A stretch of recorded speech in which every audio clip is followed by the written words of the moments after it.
I've been in the market for a massage gun for the last couple weeks. I've done some research, and basically what I've found out is that if I want a powerful massage gun that will work, I need to fork over $150 to maybe upwards of $300, and I really don't want to do that.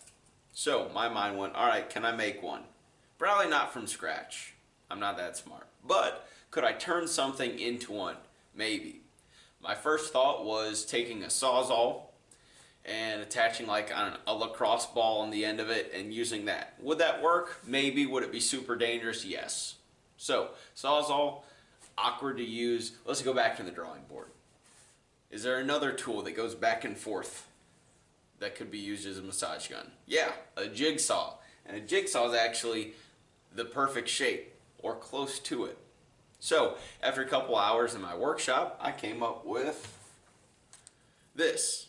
And it works surprisingly well. This thing has a ridiculous amount of power. I mean, I don't even want to try to stop it. That's how much power this has. Now, this is an old Craftsman.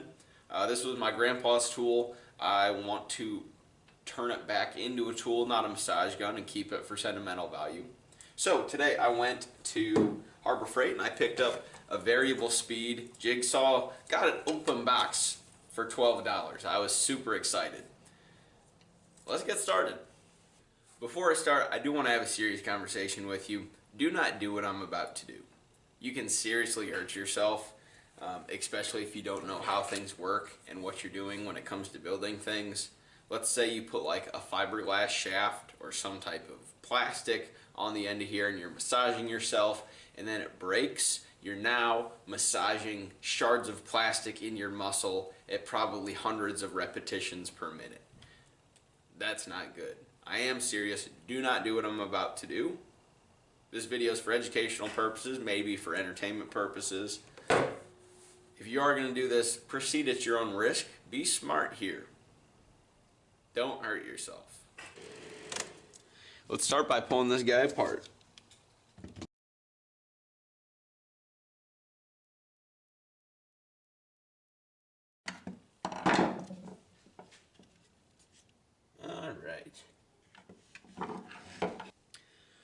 Alright, here's my game plan. This is the thing that moves back and forth. I've stripped all the moving pieces off of it. I'm going to try to elongate this shaft. That way I have something to work with out here, and then I can put attachments onto that. The tricky part is attaching a rod onto here. I'm going to weld it. I'm not a particularly good welder. I would hardly even call myself a welder. I'm just a person that has a welder. But I'm going to try to figure it out. I'll show you what I come up with. Alright, this is my piece of rebar. It is super long. That's just so I have a lot of room to work with. This is the shaft that moves up and down. I've cut a slot like that. You're just going to lap over each other. Just like that. I'm going to do my best to make it straight. If it's not, that's fine. I'll heat it up with a blowtorch and bend it straight. For now, I just need to stick these together well. I'm going to start by welding my rebar, just a piece of metal. That way it's harder for it to move. Then I will lay this guy on top of there. Bzz, bzz, bzz, stick it together. Hope for the best. I'm going to turn my camera off for that because I don't know what I'm doing. I also don't want to ruin my camera. This is what we're left with. It is not good. It is not great. But I do believe these two pieces of metal are stuck together pretty well. Now I'm going to hook this back up into the jigsaw and see what happens.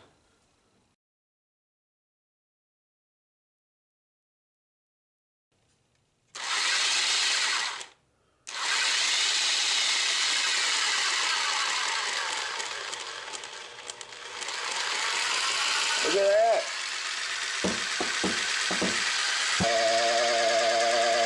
Now I'm going to cut the shaft off. Right. I'm still going to give myself room to spare, but I'm going to make it less long. Cut that shaft down just a little. Then I rounded that So if my head were to come off, that's still a very blunt object. I do not believe that's going to injure me. If it does, well, that's on me. It's really that easy. We're done here. I'm going to reassemble this and the finishing touch.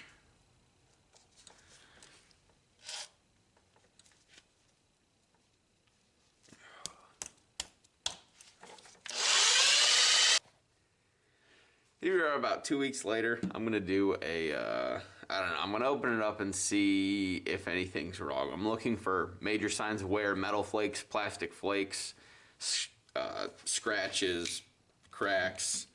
If I don't see any of that, I'll keep using it.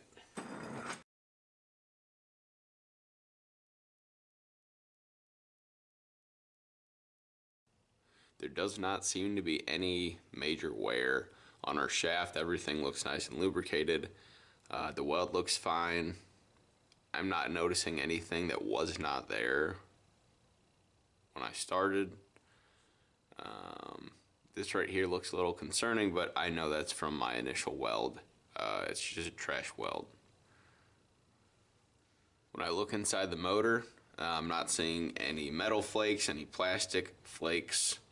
All the gears look fine.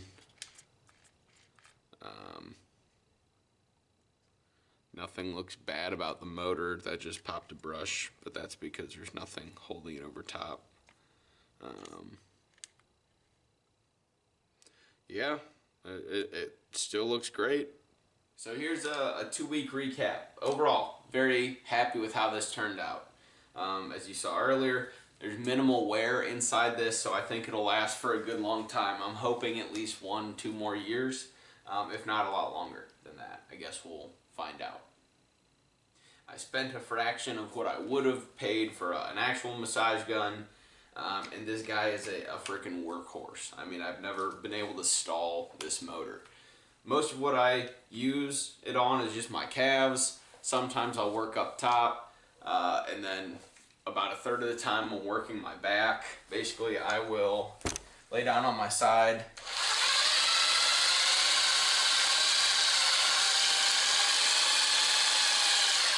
and work it that way. Occasionally, if I'm working a muscle and the motor slows down, I'll see if I can do that.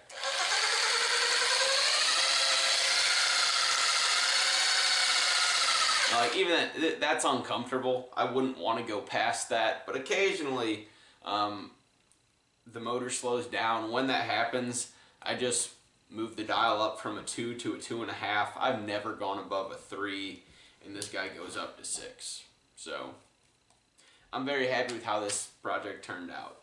I didn't run into hardly any problems. Things went smoothly, and that usually does not happen with my projects.